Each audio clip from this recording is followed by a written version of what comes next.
Let's make some gingerbread Christmas crafts. For this one, you'll need 2 of these gingerbread houses from the Dollar Tree and 3 of these shelves. They come in a shorter shelf and a longer shelf. It just depends on how big you want your box to be. I'm using only wood glue to put this together, and I used tape to hold the wood secure while the wood glue set up. You could use a combination of wood glue and hot glue, and just make sure as soon as you put that hot glue on there, you squeeze it together tightly so that it's not leaving an empty space. It's not, separated. The pieces aren't separated from each other. It didn't matter about any of the wood glue sort of leaking out, because I'm not going to stain this piece. I'm going to paint it. I used this 3rd shelf as the bottom of this crate that I'm making, or toolbox, or whatever you want to call it, but it doesn't fill up the entire bottom. So I am going to fill in the spaces with some wood shims. I used a tumbling tower block and used hot glue as well. That way I could, instead of using clamps, it's almost like I used those tumbling tower blocks, put the hot glue on there and squeezed them together so that it would hold it together tightly while that wood glue set up.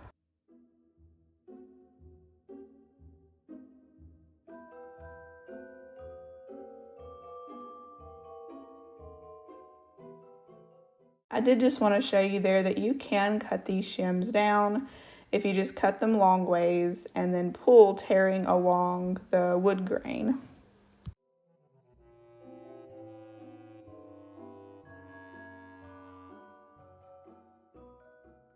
I used a dowel for the handle, but you could also use a toilet plunger handle from the Dollar Tree.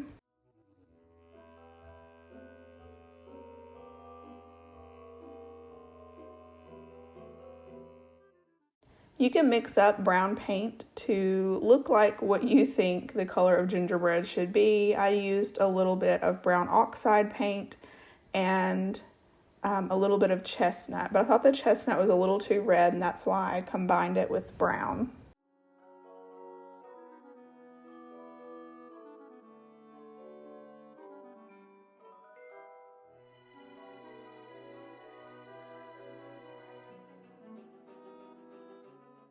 I used some of this maize chalk paint from Waverly for the windows to resemble glowing lights inside the windows. I have these stickers here from the Dollar Tree, and I'm going to give this door a paint job and try to make it match the gingerbread house. On the other side, I didn't have another one of those stickers, so I just wanted to show you there you can use some of those giant popsicle sticks and use that for an arched door. If you use acrylic paint on this, you'll be able to see the little sort of cutout lines that they already had there for you to follow for when you're painting it. You could just use those, but I wanted to use some of my stencils and just do some different decorations on the front than what this piece had already cut out for you. For the white parts, I used Ivory chalk paint by Waverly. I cannot freehand draw very well, so those stencils came in handy. I used this as a snack caddy. I thought it would be neat to be able to just set it on the couch between 2 people and do sort of a trail mix type of snacks, but there's lots of things you could do with this little gingerbread toolbox during the holidays.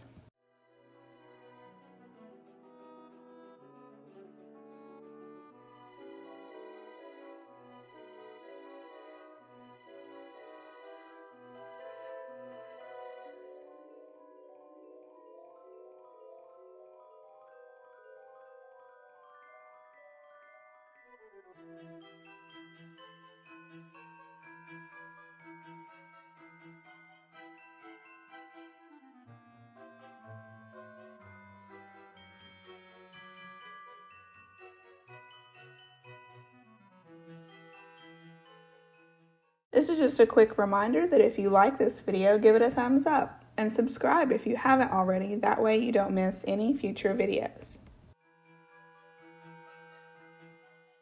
For this one, I took this rectangle tray from the Dollar Tree. I gave it a base coat of truffle chalk paint by Waverly because the acrylic paint is, pretty thin and it doesn't make for a good base coat on metal.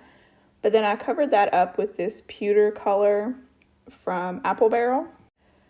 And then once that dried, I took a little bit of the pewter and a little bit of black acrylic paint and I mixed the two, and I'm just going to gradually get darker with the paint color for the distressing over top. I'm trying to make this look like an old baking sheet. Once that dried, I did that one more time, darkening up the color even more with a little more black.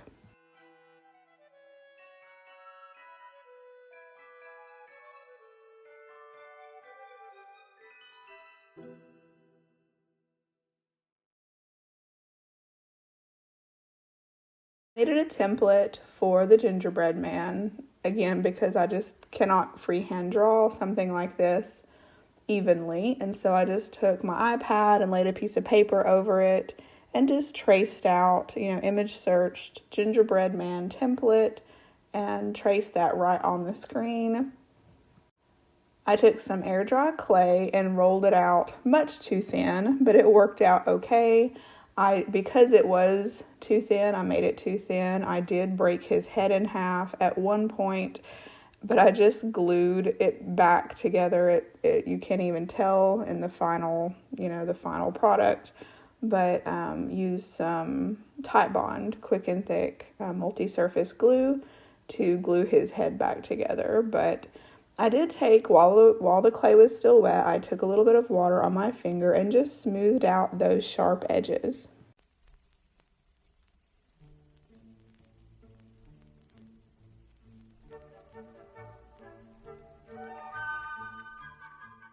That was mostly dry. I took some brown paint and gave him a paint job, and then I took some of these half bead stickers here and gave them a coat of black chalk paint. I attached those with hot glue. I thought about making him a full face, but I decided just to do eyes and then buttons. This will be a free printable down in the description box. And I printed it on some ivory cardstock, and I'm just going to tear the edges.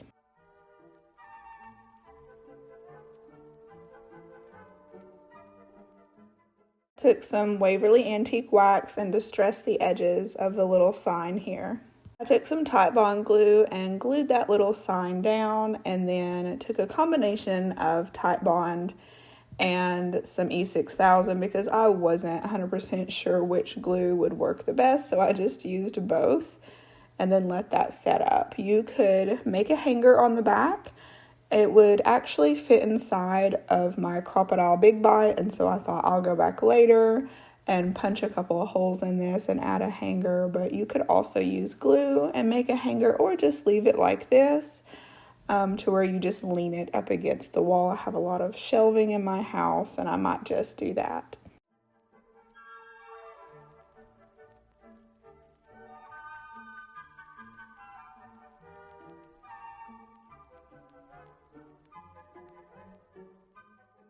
For this one, I took these two different style snowflake ornaments from the Dollar Tree and this one broken gingerbread house ornament from the Dollar Tree. I took some brown and chestnut paint and mixed it together and gave these all a coat.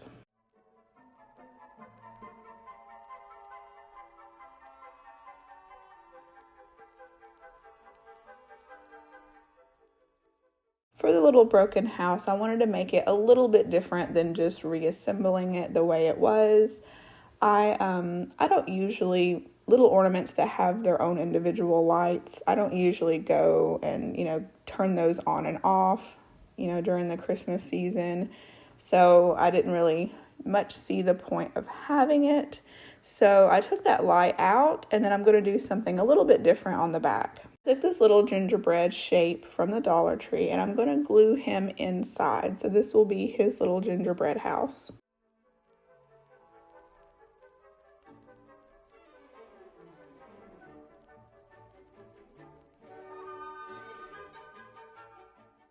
Learn from my mistake here and paint the inside if you do this.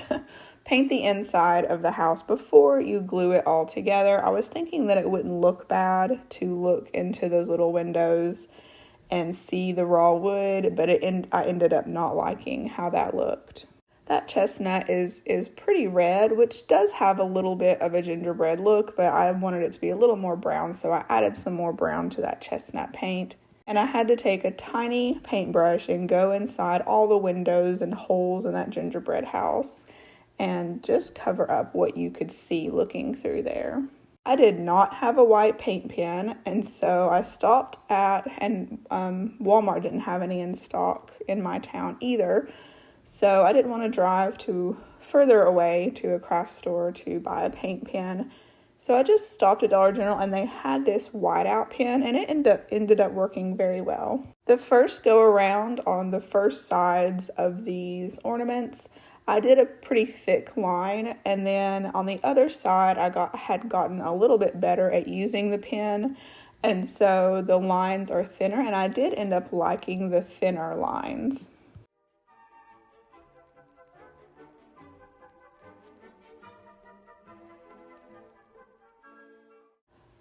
I did have to freehand the back of this little gingerbread house ornament.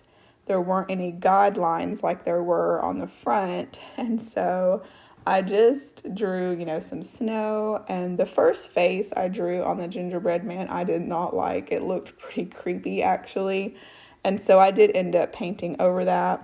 I got smart eventually into this craft. I realized these large areas I should just get my little bottle of whiteout, and it was the same color, and just filled in those large areas with a regular bottle of whiteout that has that little foam brush inside of it.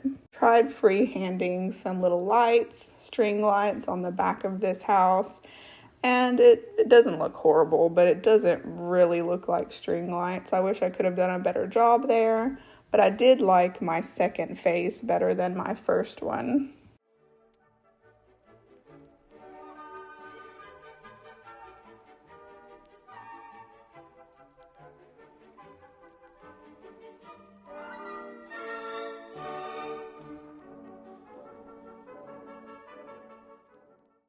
I took some jute twine and then just tied a knot and glued that down inside the top of that house there, and then used the holes that came in those other ornaments and just tied some string in those.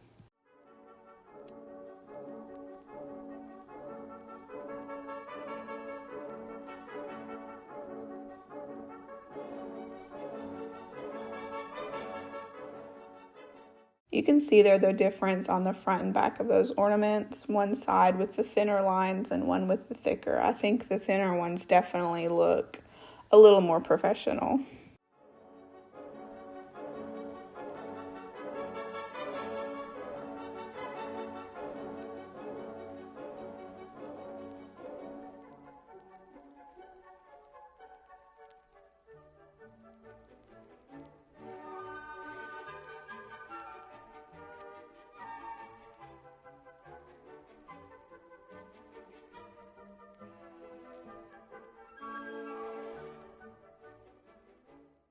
For this one, I took this fall sign from the Dollar Tree. I grab these every year when I can because it's a really cute style of sign. There's this page out of this book from the early 1900s by George Haven Putnam, and it's called The Little Gingerbread Man. That will be a free printable down in the description box. I printed it on an 11 by 14 print. I usually, for crafting prints, I usually go to Walgreens, and they almost always have a coupon code going on for their photos. So, for example, this one was 40 or 50% off.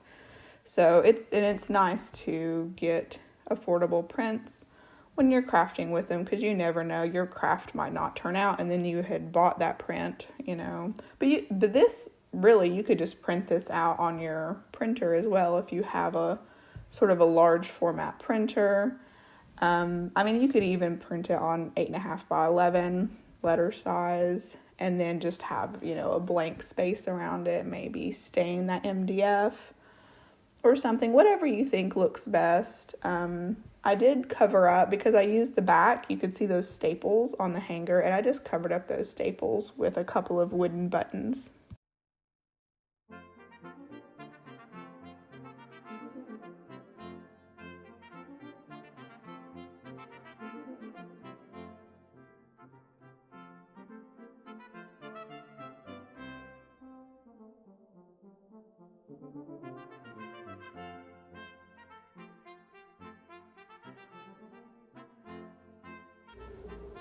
That's it for this one. There are lots more Christmas crafts to come. Thank you so much for watching. See you in the next one.